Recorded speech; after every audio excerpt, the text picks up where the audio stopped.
The director yelled, "Cut." 3 times, but my husband kept kissing his childhood sweetheart like I was just another cable on the studio floor. I stood behind the monitor with a stainless steel lunch bag pressed against my chest, the one I had packed at 3:12 that morning because Grant Weston refused to eat anything from craft services before a romantic scene. In front of me, under 2 enormous lights and a fake moon hanging over a Georgia plantation set, Grant was supposed to kiss Brielle Hart for exactly 2 seconds. That was what the call sheet said. That was what the director had blocked. That was what the intimacy coordinator had approved. But Grant didn't stop. At first, I told myself it was work. He was an actor. He was famous for disappearing into characters. America loved him because he could look at a woman like she was the last warm place left in the world. That look had paid for our house in Laurel Canyon, his mother's lake property, and the vintage Porsche he kept pretending he didn't care about. Then 2 seconds became 5. Then 5 became 10. Then the director, Pete Malloy, leaned forward from his chair and shouted again. "Cut, Grant. We got it." Grant's hand slid deeper into Brielle's hair. The crew went still in that strange way people do when they realize something private is happening in public. A boom operator looked down at his sneakers. One of the makeup girls covered her mouth. A grip near the dolly gave a nervous laugh, then stopped when nobody joined him. Brielle wrapped both arms around Grant's neck. And I stood there with his grilled chicken, his ginger tea, his stupid little container of sliced green apples because he hated when the apple skin touched the chicken. Nobody knew I was his wife. To them, I was Mara Ellis, personal assistant, crisis fixer, errand runner, schedule keeper, mood manager, human shield.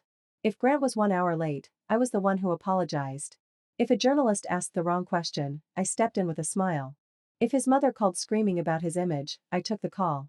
If he forgot a birthday, a condolence note, a charity appearance, a thank you gift, I made the world believe he remembered. For 5 years, I had hidden our marriage because Grant said his audience wasn't ready to see him tied down. His manager said mystery sold better than honesty. His mother said wives made male stars look ordinary. And I believed them because I was 28 when we married in a courthouse outside Santa Barbara, and Grant cried when he slipped the ring on my finger. He told me I was the only real thing in his fake world. He said we would go public when the timing was right. The timing was never right. When he finally pulled away from Brielle, she pressed her fingertips to her lips and laughed like she was embarrassed by passion instead of greed. "Oh my God," she whispered, loud enough for everyone to hear. "I'm sorry. I think I got lost in the scene." I stepped from behind the monitor before I could talk myself out of it. The scene ended a while ago. The words were calm. Too calm. That was what scared people more than yelling. Brielle turned toward me slowly.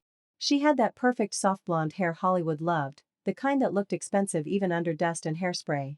Her eyes widened, then filled with tears so fast it felt rehearsed. Grant looked at me like I had slapped a child. "Mara," he said, low and warning. Pete cleared his throat. "Let's reset." But the crew wasn't resetting. They were watching. I should have walked away. I should have swallowed it like I had swallowed every insult, every secret, every hotel key card I pretended not to see. Instead, I looked at Brielle and said, "You heard him call cut."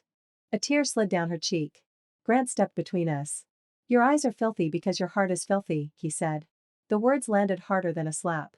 He said them in front of 47 crew members, 12 background actors, 3 producers, and the woman he had just kissed for half a minute after the director told him to stop. He said them with that smooth, wounded voice America trusted. The voice that made women online call him gentle. The voice I had taught him to use in apology videos. Brielle started crying harder. Immediately, people moved toward her. The makeup girl touched her shoulder. Pete offered her water. A production assistant guided her toward a chair. Nobody came to me. Grant didn't even look back as he followed Brielle into the cast tent. I stood there holding his lunch until my fingers went numb. By noon, the whole set had decided I was jealous. Not wife jealous. Assistant jealous. The saddest kind. The embarrassing kind. The kind people whisper about near coffee urns. I heard one extra say, "She's been with him too long." You know how assistants get. Another answered, "Brielle and Grant have chemistry. Mara should know her place." My place? I had heard that phrase from Grant's mother so many times it felt branded under my ribs. Know your place, Mara. Your place is behind him. Your place is not at premieres. Your place is not in interviews. Your place is not in photos.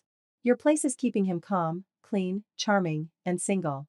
That afternoon, I found Grant in the private cast lounge with Brielle sitting barefoot on the couch beside him. Her head rested on his shoulder. There was a pink lipstick mark on the side of his neck, half hidden under period costume powder. When I walked in, Brielle lifted her head like she had been caught. Grant did not. "What are you doing in here?" he asked. I came to get the lunch bag. This room is for principal cast. I stared at him. He stared back, daring me to say it. Husband. I didn't. I picked up the lunch bag from the table. It was unopened. You didn't eat.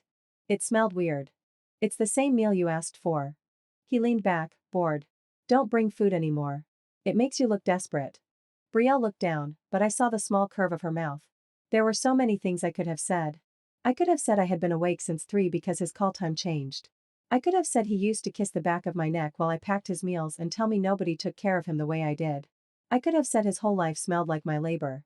Instead, I said, okay. Then I walked outside and threw the lunch bag into a trash can beside the prop wagons. That night, Grant came home after midnight. Home was a rented production house outside Atlanta, a massive white place with columns, a pool, and 6 bedrooms. He didn't want the cast at hotel with the crew. In reality, I slept in the guest room because Grant said the housekeeper might notice if we used the same bed. I had stopped arguing about that months earlier. He opened my door without knocking. Why aren't you awake? I sat up slowly. Because it's 12:43. You know I can't sleep without chamomile. Then make some. He blinked like I had spoken another language. What? I'm tired, Grant. His mouth tightened. Without makeup, without lighting, without the careful softness he wore on camera, he looked less like America's favorite leading man and more like a spoiled little boy who had never been told no. You embarrassed me today. I laughed once, not because anything was funny but because something inside me cracked cleanly. I embarrassed you. You made Brielle feel unsafe. She felt unsafe because I mentioned the director said cut? You don't understand acting. No, I said. I understand you. His face changed. For a second, I thought he might say something honest. Something ugly but honest. Instead, he stepped back. My mother warned me you were getting unstable. Of course she had. Diane Weston had never forgiven me for marrying her son, even in secret. She came from Nashville money and believed fame was a family business. To her, I was useful but not suitable. I could carry garment bags, rewrite captions, calm sponsors, lie to fans, and make Grant sound humble. But I could not stand beside him. Tell your mother she doesn't have to worry, I said. Grant narrowed his eyes. What does that mean? It means I'm going to sleep. The next morning, production moved to a remote mountain location in the Blue Ridge foothills. They were filming an action sequence for the season finale, something involving a storm, a collapsing barn, and Grant saving Brielle from danger. For the first time in weeks, Grant told me to ride with him. I should have known it wasn't kindness. It was control. I climbed into the passenger seat of his black SUV with the call sheets on my lap and my phone full of unread messages from producers needing him to approve interviews. Before he started the engine, Brielle appeared beside the vehicle in a white sundress and hiking boots that looked like they had never touched dirt. Grant, she called softly. Do you have bug spray? Mosquitoes eat me alive. She leaned into the open window, letting her perfume fill the car. Then she saw me. Oh, she said. Mara's coming? Grant's jaw flexed. Brielle smiled sadly. It's fine. I'll just ride with the extras. She turned like a martyr heading toward execution. Grant cursed under his breath. Mara, don't start. I didn't say anything. You don't have to. Your face says plenty. My face is sitting in a seat you told me to sit in. He pointed toward the crew vans. Go ride with production. I looked at him for a long moment. Then I opened the door and got out. Brielle climbed in before the seat was even cold. 5 minutes later, Grant texted me. Brielle has a scene with exposed legs. Don't make it weird. I typed back one word. Understood. The mountain set was beautiful in a cruel way. Tall pines, wet leaves, mist crawling low between the trees. The fake barn stood in a clearing, built to collapse safely in pieces while cameras captured Grant carrying Brielle through the wreckage. All day, I watched him treat her like glass. He adjusted her coat between takes. He brought her coffee. He laughed at everything she said. Once, when she shivered, he wrapped his own jacket around her shoulders while I stood 20 feet away with his emergency inhaler, his schedule, and the backup charger he always forgot. Around sunset, Diane arrived. She stepped from a black production SUV wearing cream cashmere and oversized sunglasses, as if the muddy mountain were a lobby at the Four Seasons. Mara, she said, her smile thin. Diane. She looked me up and down. You look tired. I am. Then maybe stop creating stress for my son. I looked past her. Grant was standing with Brielle near the barn, laughing while she picked a leaf from his hair. Diane followed my gaze. You need to be smarter than this, she said. Brielle is good for the show. Good for him. The fans want a fantasy. I'm his wife. Her smile disappeared. You are his private mistake. The words were so quiet nobody else heard them. My hands went cold. Diane stepped closer. Don't look shocked. You wanted a life with a famous man. This is the cost. He gave you comfort, access, importance. Don't confuse that with ownership. I don't own him. No, she said. But you seem to think your little courthouse paper does. Then she walked away before I could answer. By 9 that night, the stunt team was ready. Rain machines started spraying the clearing. The barn creaked under controlled tension cables. Pete called action. Grant rushed through the fake storm toward Brielle. She screamed beautifully. A rigging beam snapped too early. At first, I thought it was part of the stunt. Then one of the grips shouted, "Stop! Stop!" The side of the barn shuddered. A heavy wooden panel swung loose. People scattered. Grant ran toward Brielle. He shoved her out of the way and rolled with her into the mud. The panel crashed behind them. The crew gasped. Brielle landed on top of him. Their mouths touched. For 1 second, I could have believed it was an accident. Then she kissed him back. People started clapping. Someone yelled, "That was insane." Another person said, "That's going viral." I tried to move toward them, but pain shot up my legs so sharply my knees buckled. A broken piece of wood had slammed into my shin. Blood soaked through my jeans, hot at first, then sticky and cold. I pressed my hand over the gash and limped toward the medical tent, but everyone had rushed to Grant and Brielle. Of course they had. The hero had saved the princess. The assistant could bleed quietly. I found a first aid kit on a folding table and wrapped my leg with gauze while my hands shook. The cut was deeper than I wanted to admit. I sat on a crate behind the equipment truck, waiting for the pain to fade enough to walk. It got dark fast in the mountains. When I finally limped back to the clearing, the lights were off. The generators were gone. The vans were gone. The black SUV was gone. My phone had 3% battery and no signal. For a moment, I stood in the mud listening to the trees breathe around me. Then something moved in the brush.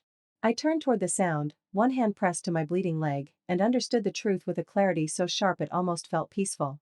If I disappeared that night, Grant Weston would not ask whether his wife was alive. He would ask who was going to make his tea. I spent the night wedged between two pine roots, gripping a branch like it could protect me from coyotes, men, ghosts, and every bad decision I had ever made for love. The temperature dropped after midnight. My wet jeans stiffened against my skin. My leg throbbed so hard I could feel my pulse in the wound. Every time leaves crackled, I held my breath until my chest burned. I thought about calling 911, but my phone was dead by 10:38. I thought about screaming, but the mountain swallowed sound. So I stayed awake and replayed my life with Grant in pieces. Our courthouse wedding. His hand shaking as he signed the license. The tiny diner where we ate pancakes afterward because we couldn't go anywhere public. The first time he asked me to stay out of a red carpet photo. The first time he called me staff in front of a studio executive. The first time Diane told me a wife who loves him would protect the brand. The first time I found Brielle's name hidden under BU wardrobe in his phone. The first time he convinced me I was crazy for noticing. By dawn, the sky turned the color of old steel. I dragged myself downhill, following tire tracks until they disappeared into gravel. After nearly 2 hours, my phone flickered back to life with 1% battery, just enough for the signal to return and the screen to explode with missed calls. 18 from Grant. Not one from Diane. Not one from production. Not one asking if I was hurt. I answered the next call. "Where the hell are you?" Grant shouted. "I've been calling all morning." My voice came out dry and small. "I'm still on the mountain." Silence. "What? You left me here." "That's impossible."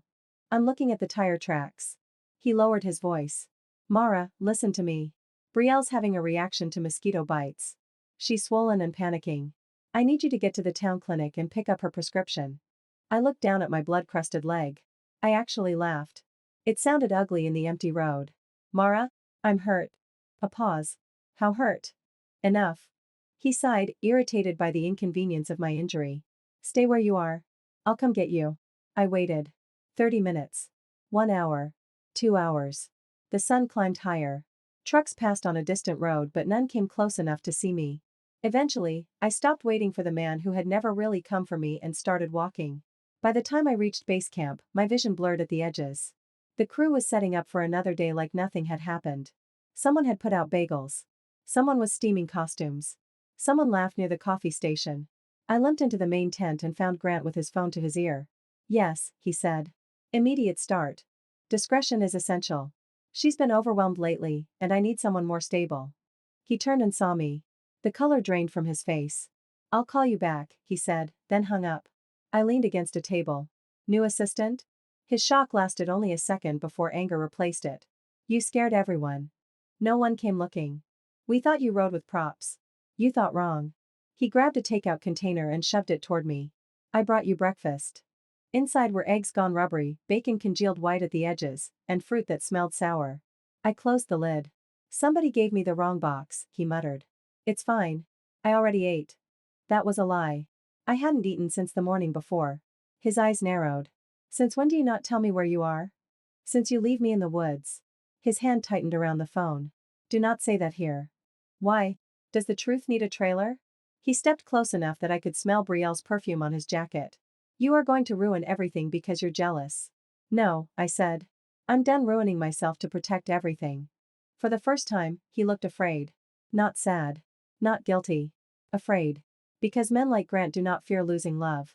They fear losing control of the person who knows where the bodies are buried. That night, the clip went viral. Not the collapse. Not my injury. Not the fact that safety protocols had failed.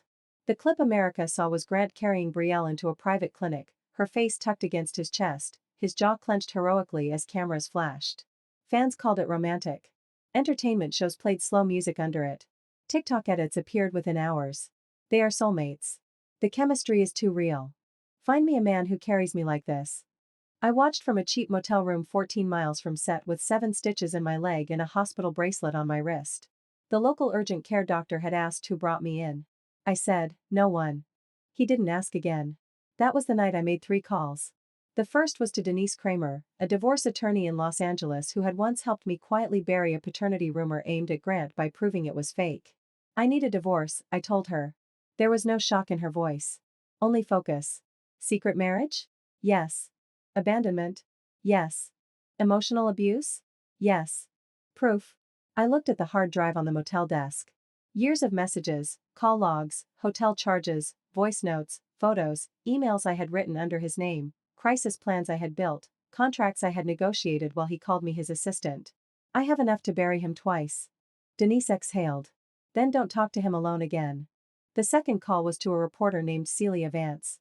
She wrote for a major entertainment site and owed me a favor from 3 years earlier, when I gave her an exclusive about a fake charity scam without exposing her source. I have a story, I said. About Grant? Yes. How big? Big enough to make every woman who ever defended him feel sick. Celia went quiet. What do you want? Not my name. Not yet. Start with hotel records. Start with Brielle. Start with the lie. The third call was to Marshall Quinn, founder of a crisis management firm in New York. He had tried to hire me twice after watching me rescue Grant from scandals nobody knew were scandals. You still looking for someone who can handle celebrity disasters? I asked. Mara? He sounded surprised. I thought Grant would never let you go. He didn't. A beat passed. Then Marshall said, send me your resume. I don't have one. Then send me what you've actually done. I laughed softly. That's going to take a while. The next morning, Grant came to my motel room without warning. He knocked once, then used the spare key production gave him for emergencies. I was packing. His eyes went to the suitcase, then the legal folder on the bed. What is this? My exit. He shut the door behind him. You're being dramatic. I'm being accurate. Mara, Brielle is destroyed. The internet thinks we're having an affair. Are you? He scoffed. You know how this business works. That's not an answer. He took a step closer. You want me to say I'm sorry? Fine. I'm sorry you felt ignored. I smiled. He hated that more than tears. I talked to a lawyer. His face hardened. You did what? I'm filing for divorce. He looked almost confused, as if I had announced I was resigning from Gravity. You can't. Watch me. We have an image to protect. You have an image. I had a hiding place. He lowered his voice. If you go public, everyone will know you agreed to it. Everyone will know you trained your wife to live like a secret while you used her as free labor. You loved helping me. I loved you. There's a difference. His mouth twisted. You think anyone will believe you? You're an assistant with hurt feelings. No, I said. I'm your wife with receipts. That was when he grabbed my wrist. Not hard enough to bruise. Just hard enough to remind me he still thought my body was part of his property. I looked down at his hand. Let go. For a second, he didn't. Then someone knocked. Mara? It was Denise. I had asked her to come from Atlanta after she caught an early flight. You all right? Grant released me like my skin had burned him. Denise walked in wearing a gray suit and the kind of expression that makes powerful men remember judges exist. Mr. Weston, she said. You'll communicate through me from now on. Grant stared at her. Then he looked back at me. You'll regret this. No, I said. I regret waiting. By noon, the first story broke. Grant Weston and Brielle Hart had been photographed entering the same boutique hotel in Buckhead 4 times during production. Not for meetings. Not with publicists. Not with groups. Just the two of them, late at night, wearing baseball caps and wedding ring level gilt. By evening, there were videos. By midnight, there were screenshots. One message from Grant to Brielle read, "Mara's getting intense again. She thinks being needed means being loved." That one did something to me. Not because it hurt. Because it was true. For years, I had mistaken usefulness for intimacy. I thought because he needed me at 2 a.m., because he called me when he panicked, because he trusted me with the ugliest parts of his life, that meant I mattered. But a mop is useful. A lock is useful. A woman can be useful and still not be loved. The internet turned fast. Fans who had built accounts around Grant's gentle masculinity started deleting edits. Sponsors issued careful statements. The streaming network paused his morning show appearances. Brielle posted a video from a white couch with no makeup and perfect lighting, saying she and Grant had blurred emotional boundaries through the intensity of the work. Within an hour, Celia published photos of Brielle and Grant at that same hotel 2 months before filming began. The apology collapsed. Then Diane came for me. She arrived at the motel in a black SUV with Grant's manager, a studio lawyer, and a check in a cream envelope. I met them in the lobby because I was done letting powerful people corner me in rooms. Diane didn't bother pretending. How much? She asked. I stared at her. For what? To stop. The manager looked miserable. The lawyer looked bored. Diane placed the envelope on the table between us.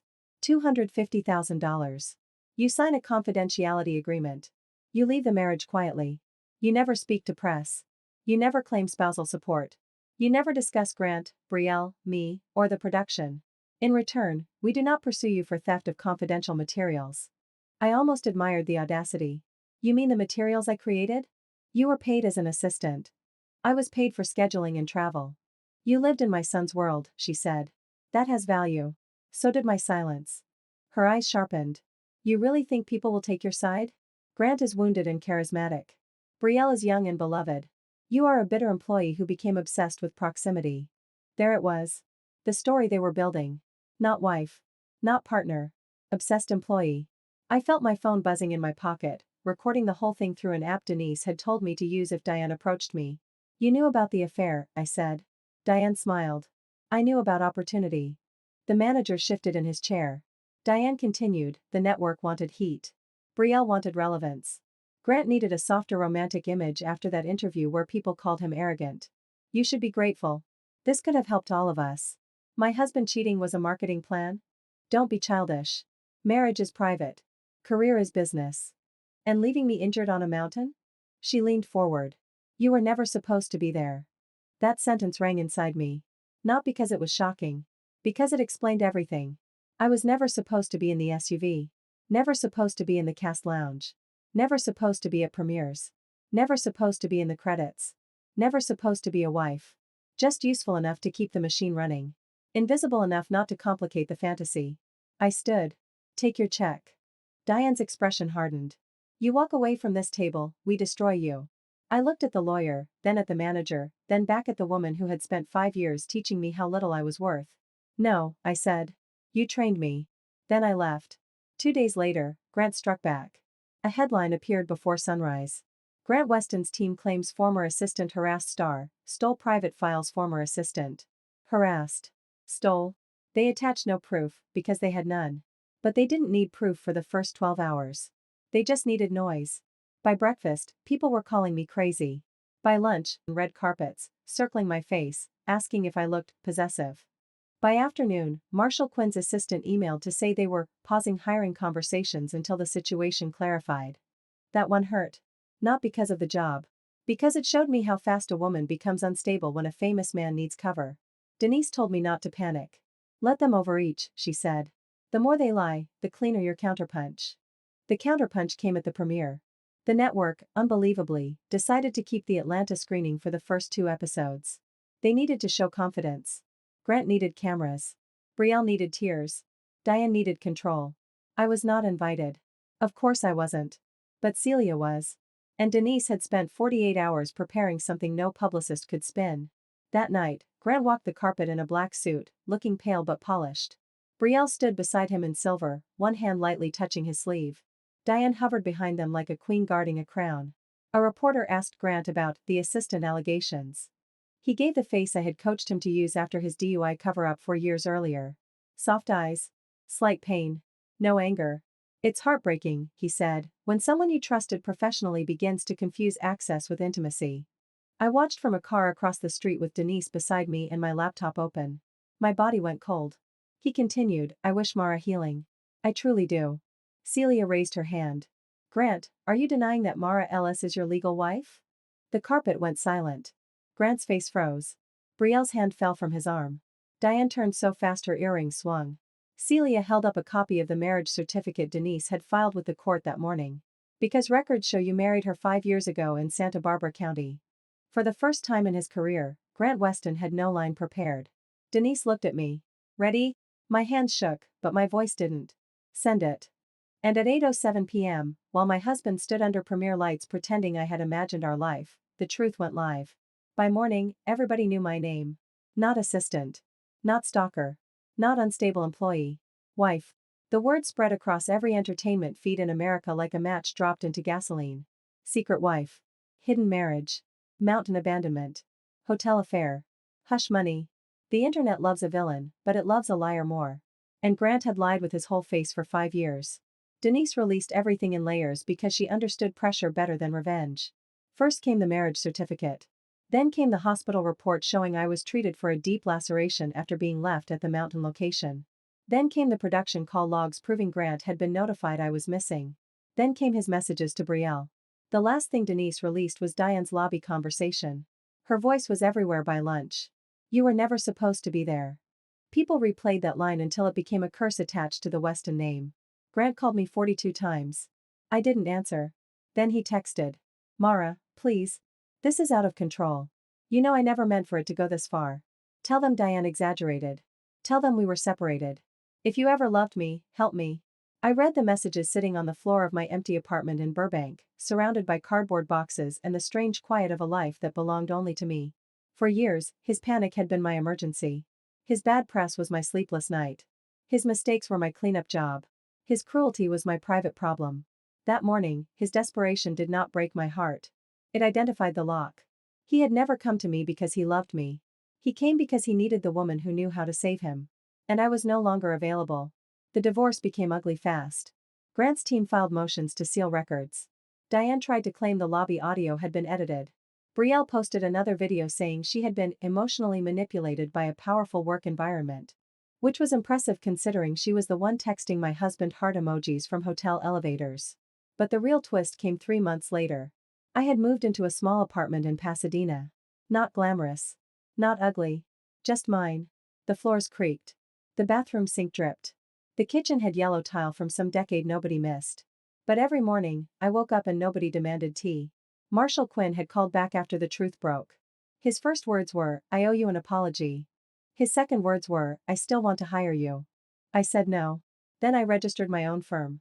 Clearline Crisis Strategy. At first, it was just me, a laptop, a borrowed conference room, and 2 clients who hired me because they had watched me survive a public smear campaign without screaming on camera. One was a reality star falsely accused of stealing from a charity. The other was a young country singer whose label had buried him under bad advice. I knew how to fix messes. I had been doing it in the dark for years. Then a process server knocked on my door. Grant was suing me. I stood in my doorway reading the complaint while the process server stared at my socks like he wished he had chosen another career. Grant Weston versus Mara Ellis Weston. He claimed I had built my business off his fame. He claimed I had used confidential information from his career to attract clients. He claimed I had harmed his reputation for personal profit. He wanted damages, legal fees, and a percentage of Clearline. For a full 10 seconds, I just stared. Then I laughed. Not because it was funny. Because it was so completely Grant. Even ruined, he wanted to charge me rent for the space I had taken in my own life. Denise read the complaint and smiled in a way that made me grateful she was on my side. He wants discovery, she said. Let's give him discovery. That was how Grant accidentally opened the door to the part of the story he had feared most. Money. Emails. Contracts. Years of unpaid strategic labor. See, when Grant hired me as his assistant, he had also made me sign paperwork through Weston Image Group, the little LLC Diane created after his first streaming hit. I was supposed to coordinate his calendar and basic communications. But within 6 months, I was negotiating brand apologies, drafting public statements, arranging reputation repairs, handling journalists, managing donor optics, cleaning up fan incidents, and building the entire voice that made America call him humble. I was not paid for any of that. Worse for Grant, he had written about it constantly. Mara, rewrite this statement so I sound less defensive. Mara, call the sponsor and make them feel valued. Mara, fix the charity thing before mom finds out. Mara, you're the only reason people think I'm a decent man. Mara, don't forget to send the flowers to the producer's wife. Make it look personal. Mara, I need you to make Brielle feel special without making it look obvious. That last one became important. Because Grant had not just cheated. He had assigned me to help create the conditions for his affair without telling me what I was supporting. I had arranged Brielle's travel upgrades. I had smoothed her schedule. I had sent her flowers under Grant's name because he said she felt insecure on set. I had made the woman he was sleeping with feel cherished because my husband told me it was professional. When Denise filed our counterclaim, the headlines shifted again. Hidden wife claims she built Grant Weston's public image without credit. Oregon pay. The court date was set for late spring in Los Angeles. I arrived in a black suit with my hair pulled back, not because I wanted to look cold but because I wanted no strand of softness available for him to grab. Grant sat at the opposite table with Diane behind him. He looked thinner. Smaller somehow.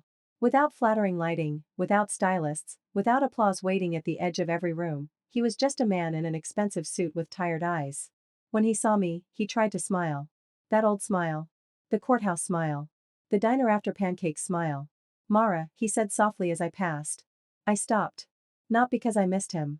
Because I wanted to see if his voice still had power over my body. It didn't. We can still settle, he said. We are settling, I answered. In front of a judge. His smile vanished. Inside the courtroom, his attorney argued that I had gained access to celebrity networks solely through Grant's status and then exploited private knowledge for commercial benefit. Denise stood with a thick binder. Your Honor, she said, Mr. Weston is suing my client for profiting from skills he spent years using, underpaying, hiding, and ridiculing. Then she started reading. Emails. Invoices. Message logs. Draft statements with my metadata. Contracts I had edited. Press plans I had created. Crisis memos with my name removed before being forwarded to studio executives. Diane shifted in her seat.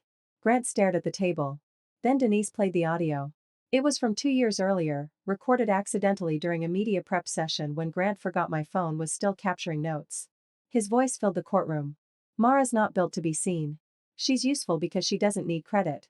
She cleans up messes. That's what she's good for. Nobody moved. I felt the sentence pass through me like a needle going in one side and out the other. For years, that would have destroyed me. That day, it sounded like evidence. Denise paused the recording. Then she looked at Grant. Mr. Weston, did you say that? His lawyer stood. Objection, the judge lifted a hand. He may answer. Grant swallowed. Yes. Denise nodded. Did my client clean up your public relations crises? Yes. Did she draft statements under your name? Yes. Did she manage press relationships? Yes. Did she negotiate with sponsors? Grant's jaw tightened. Yes. Was she paid as a crisis strategist? No. Was she credited publicly? No. Did you tell the press she was merely an assistant who confused access with intimacy? He didn't answer. The judge leaned forward. Mr. Weston. Grant closed his eyes. Yes. There are moments in life that do not feel dramatic while they happen. No music rises. No lights shift. Nobody claps. But something ancient and heavy moves out of your chest. That was mine. The judge dismissed Grant's claim against my company. Completely. Then she allowed my counterclaims for unpaid professional work and reputational harm to proceed. Within 2 weeks, Grant settled. Not because he was sorry. Because discovery would have killed whatever career he had left. The settlement paid my legal fees, covered years of unpaid consulting work, and included a written statement acknowledging that I had materially contributed to his public communications and image strategy. Diane fought the wording until the last hour. I kept it anyway. The day the statement went public, my phone did not stop ringing. Not from Grant. From clients. Real ones. A film producer with a collapsing documentary launch. A retired athlete accused of abandoning his foundation. A beauty founder whose ex-partner was leaking emails. A young actress whose studio wanted her to take the blame for a director's behavior. Women, mostly. powerful women, frightened women, women who had been told to be quiet for the sake of someone else's brand. I understood every one of them before they finished the first sentence. Brielle disappeared for a while. Then she gave an interview saying she had been caught in a complicated emotional environment. She never apologized to me directly. She never admitted she knew Grant was married, even though my evidence showed she had seen messages from Diane referring to the wife problem. But Hollywood forgives beautiful confusion faster than plain cruelty. She got a supporting role on a cable drama 8 months later and cried on a podcast about rebuilding.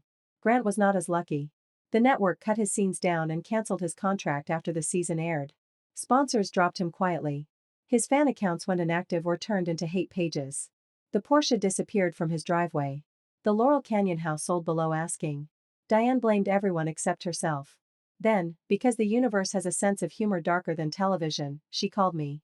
I was in my office, a real office by then, with glass walls, for employees, and my name on the door. Clearline Crisis Strategy had just signed a production company that wanted pre-release risk assessments for its entire slate. My assistant buzzed me. There's a Diane Weston online too. For a second, the room tilted. Then I laughed softly. Put her through. Diane's voice sounded older. Mara. Diane. I assume you're pleased. I'm busy. A pause. Grant isn't well. That's unfortunate. He needs guidance. Someone who understands how the public sees him.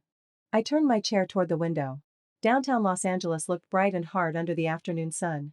You want to hire me? I want you to remember you were family. There it was again. Family as leash. Family as invoice. Family as a locked room with pretty curtains. No, I said. I was labor.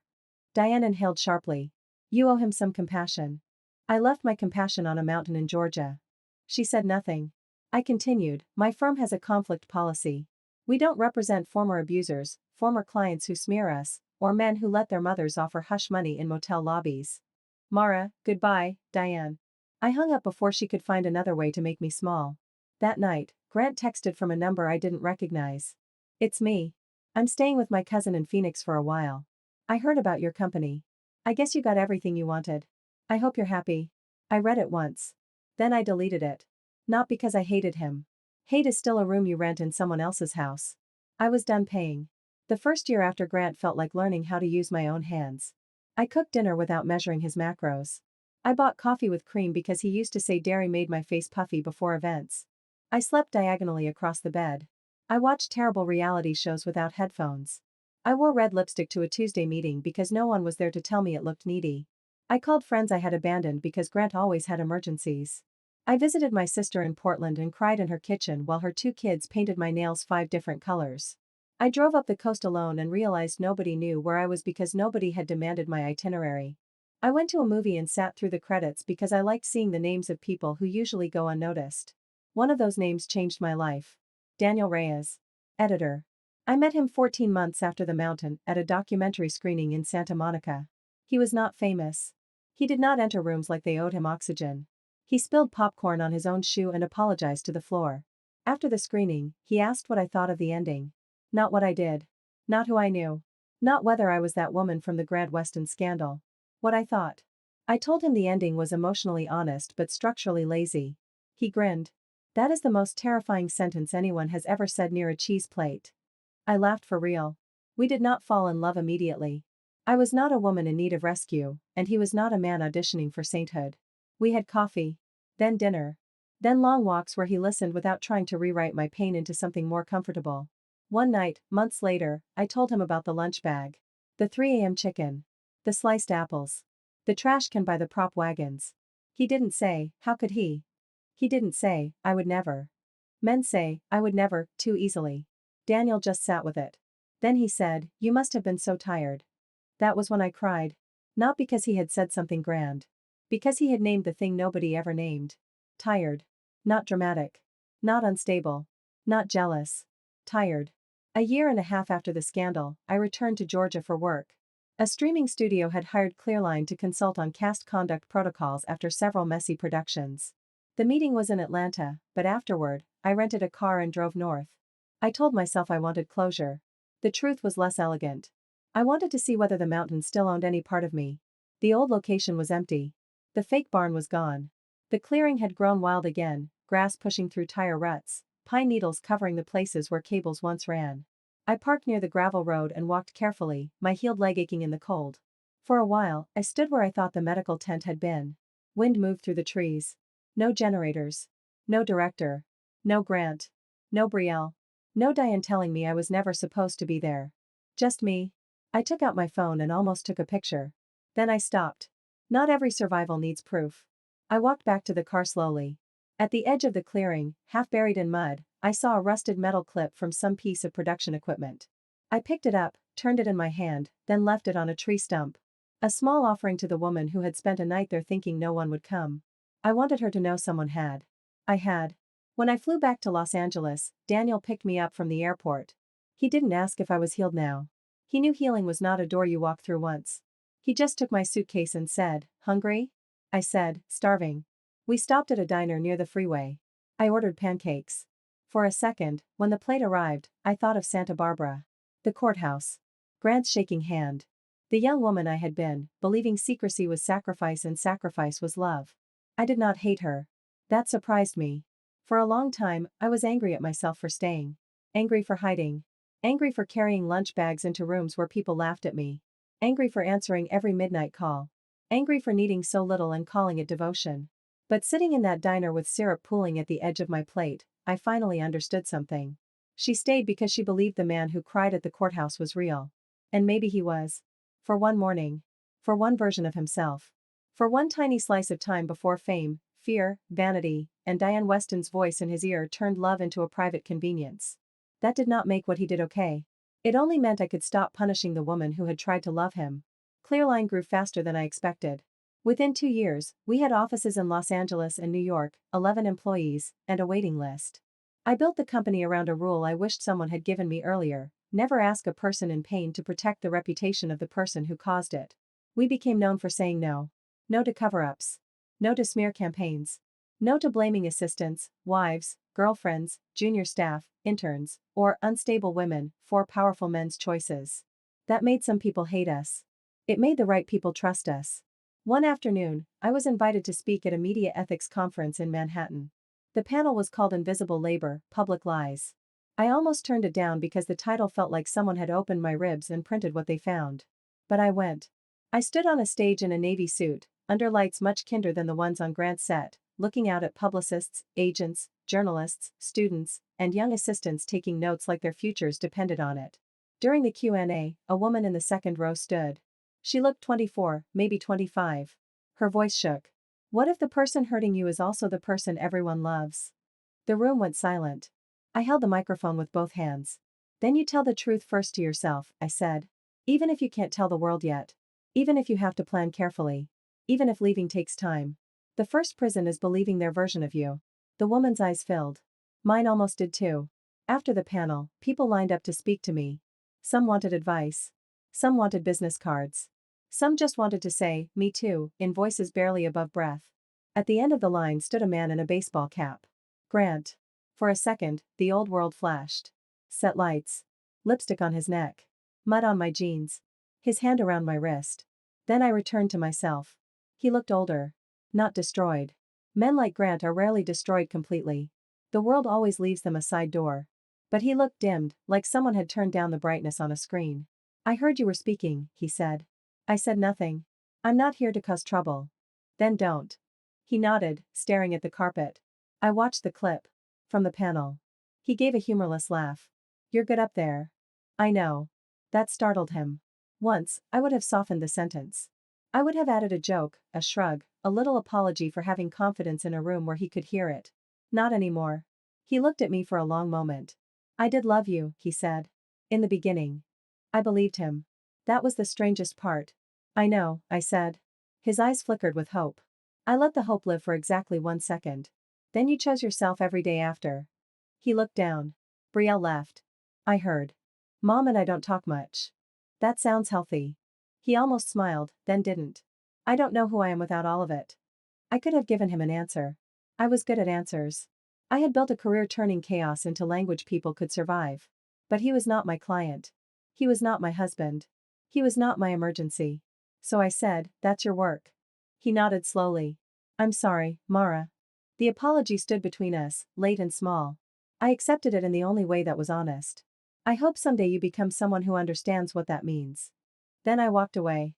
Outside, Manhattan was loud and bright and completely uninterested in my history. Yellow cabs blurred past. A vendor shouted about hot pretzels. Somewhere, sirens rose and faded. My phone buzzed with a message from Daniel. Proud of you. No need to reply. Just wanted you to see it. I stood on the sidewalk and smiled. No need to reply. Such a small mercy. Such a different kind of love. 3 months later, a package arrived at my office with no return address. Inside was the old stainless steel lunch bag. The one I had thrown away on set. For a second, I couldn't breathe. There was a note tucked inside. Found this in storage from the Georgia production. Thought you might want it back. You deserved better. A crew member who should have said something. I sat at my desk holding that dented little bag, and the grief came back in a wave so sudden I had to close my office door. Not because I missed Grant. Because someone had seen. All that time, I thought my humiliation had disappeared into the machinery of famous people. I thought everyone had watched and chosen comfort over truth. Maybe most had. But not everyone. Someone had remembered the lunch bag. Someone had remembered me standing there. Someone had carried a small piece of proof until it found its way home. I didn't keep it. That evening, I drove to the beach. The sky was pink and orange, the kind of California sunset Grant used to post with captions I wrote for him about gratitude. I walked to the waterline with the lunch bag in my hand. For a while, I just listened to the waves. Then I opened it one last time. Empty. Of course it was empty. That was the whole point. I had spent years filling containers for a man who gave nothing back. I set the bag beside a trash can, clean and visible, not tossed away in shame but placed down with intention. Someone could take it.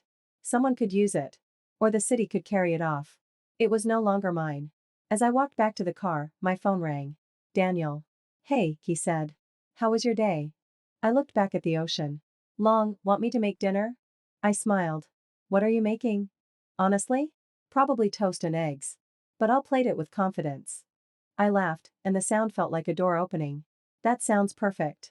That night, we ate on my balcony with the city humming below us. No cameras. No hidden marriage. No mother-in-law measuring my worth. No man waiting for tea like love was room service. Just toast, eggs, bad plating, and peace. People always ask if exposing Grant was my revenge. They want the dramatic answer. They want me to say revenge was watching his contracts vanish. They want me to say it was the courtroom, the settlement, the headlines, Diane's voice turned into a meme. They want me to say it was Brielle losing the Golden Girl glow or Grant texting from borrowed couches while my company grew. Those moments were satisfying. I won't lie about that. There is a special kind of justice in watching a man choke on the story he used to feed everyone else. But revenge was not the headline. Revenge was sleeping through the night. Revenge was letting his calls ring. Revenge was buying cream for my coffee. Revenge was charging clients for the skills he called exaggeration. Revenge was standing on stages with my name spelled correctly.